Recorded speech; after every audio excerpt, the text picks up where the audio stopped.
안녕하세요. 일일 영상 구독자 여러분. 오늘 제가 영상을 찍으려고 하는 건 뭐냐면 요 포켓4. 이 포켓4를 제가 지금 구매를 하고 한 달 정도 된 것 같은데, 한 달 정도 사용한 후에 좀 느낌을, 제가 사실 똥손이라 좀 어설픈 건 있지만 되게 솔직하잖아요. 그래서 솔직하다는 측면에서 제가 한 달 동안 사용한 후에 느낀 점, 그 중에서도 가장 좋았던 점과 가장 안 좋았던 점을 중심으로 간략하게 좀 얘기를 해보고자 합니다. 이거 구매하시려고 하시는 분들한테는 참고가 됐으면 좋겠고요. 이게 이제 어떤 분들이 이제 관심이 많으실 거냐면, 약간 좀 이게 좀 가격이 부담되신 분한테 과연 이걸 사야 되느냐 안 사야 되느냐 이렇게 고민하시는 분들한테 이 영상이 도움이 됐으면 좋겠습니다. 우선은 이 포켓볼을 한 달 동안 사용을 해보니까, 우선 첫 번째, 뒤에 좋은 점을 좀 소개해 드릴게요. 우선 제일 처음에 제일 나쁜 점부터 좀 말씀을 드리면, 포켓4 프로하고 포켓4는 이제 렌즈가 두 개냐 아니냐 해서 확실히 차이가 나버리죠. 그래서 딱 다른 사람들이 봤을 때 포켓4 프로는 오, 저거 프로구나 라고 바로 알 수가 있을 것 같은데, 포켓4는 포켓3랑 외관적으로 언뜻 봐서는 구별이 잘 안 됩니다. 그래서 3인지 4인지 그게 조금 구별이 잘 안 돼서, 사실 우리가 이 얼리 어댑터라는 말이 나올 정도로 이렇게 최신 기종을 사용할 때는 사실 가지고 다니면서 이게 약간의 뿌듯함이 좀 있어야 되거든요. 그래야 오래 쓸 수 있습니다. 이게 항상 나쁜 건 아니에요. 뭐 자만심, 자부심 뭐 이래도 다 상관은 없는데, 이게 쓸 때마다 뭔가 좀 뿌듯함이 있어야 되게 오래 쓸 수가 있는데, 포켓3하고 포켓4가 형태적으로 봤을 때는 거의 차이가 나지가 않아가지고 구별이 되지 않는다는 게 좀 되게 아쉽더라고요.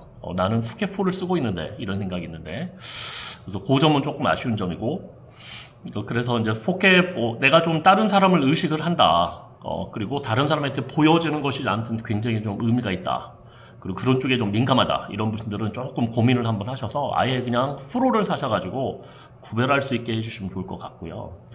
그 다음에 포켓4의 장점을 제가 좀 얘기를 해드리면, 가장 큰 장점은 뭐냐, 포켓3에 없던 이 두 개의 단추가 새로 생겼거든요. 예. 요 왼쪽은 이제 완전히 고정이 되어 있습니다. 플러스라고 되어 있는데, 이쪽에 왼쪽으로는 플러스가 되어 있어서 한 배 줌, 두 배 줌, 네 배 줌.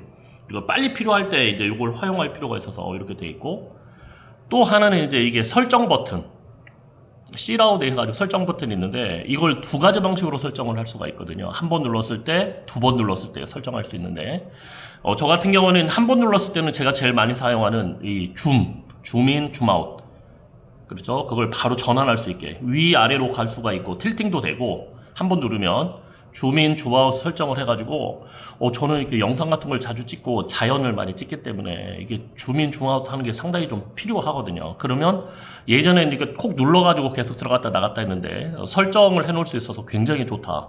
이건 굉장히 편하고, 그 다음에 두 번 눌러보게 되면 저는 이제 그걸 사진하고 영상을 빨리빨리 이렇게 전환할 수 있게 세팅을 해놨거든요. 그래서 사진 찍을 때 두 번 빨리 누르고, 그 다음 두 번 누르고 동영상.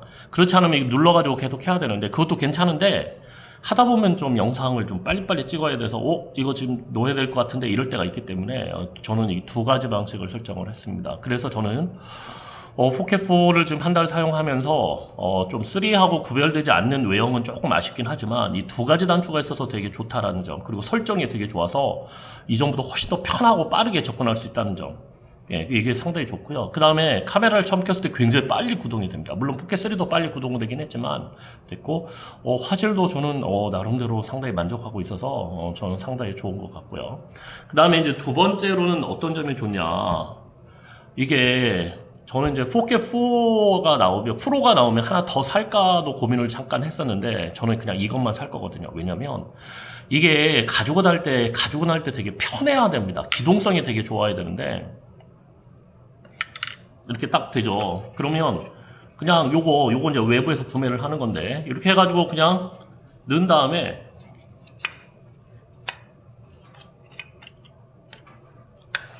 이거 그냥 이렇게 다니면 그냥 막 좀 다녀도 상관이 없거든요. 상당히 완충이 되어 있기 때문에. 저는 이게 기동성이 되게 중요한 사람이기 때문에, 전 핸드폰도 울트라를 쓰지 않습니다. 가장 작은 걸 쓰거든요. 이게 무거워가지고. 그러기 때문에 저는 이게 상당히 좋을 것 같고, 렌즈가 지금 두 개가 있으면 저는 가지고 다닐 때도 그렇고, 외관상도 저는 별로 그렇게 이쁘지는 않더라고요. 물론 직접 봐야 되긴 하겠지만, 그리고 기동적으로 봤을 때 과연 가방이 이거보다 더 큰 게 나올 줄은 모르겠는데 요만한 가방도 사실 살짝 부담이 되거든요, 사실. 근데 그게 된다 그러면 가지고 다니기가 조금은 좀 부담스럽지 않을까라는 생각이 들고, 우리가 제가 이제 드론을 많이 날리잖아요. 드론을 날리게 되면 사실 이게 줌 기능을 생각보다 많이 쓰지는 않습니다. 있으면 편할 것 같긴 한데 줌을 생각보다는 많이 쓰진 않게 되거든요. 그래서 저는 4K4 프로가 나온다고 그래도 기꺼이 4K4를 그냥 가지고 다니고, 상당히 이렇게 가볍다는 거, 그리고 그냥 주머니에 쏙 넣어가지고 다니면 되는 거고, 이거는 이제 외부에, 이번에 이 케이스는 들어가 있지 않기 때문에 외부에서 구매를 해야 되는데 굉장히 저렴합니다. 한 5, 6천 원 주면 이거 주말 쓰는데, 그냥 이렇게 해가지고 그냥 편하게 그냥 쑥쑥 다니면 아무 때나 와서 팍 찍고 그냥 딱딱 하고, 필요하면 차에다 툭 던지고, 예, 그런 면으로 보면 되게 좀 좋은 것 같다. 그래서 오늘은 제가 한 달 동안 4K4를 사용을 해보면서 느꼈던 제일 좋았던 점과 제일 좋지 않았던 점, 이걸 얘기를 했고, 제일 처음에 안 좋았던 점 먼저 얘기 드렸는데, 좋은 점 굉장히 많으니까 뒷부분 꼭 한번 들어주시길 바랍니다. 항상 일일 영상 관심 가져주셔서 감사합니다. 또 다음번에도 즐거운 얼굴로 다시 봤으면 좋겠습니다. 항상 더 활력 있게 기쁘게 하루하루 생활하시고, 가끔씩 얼굴 뵙고 소통도 했으면 좋겠습니다. 감사합니다.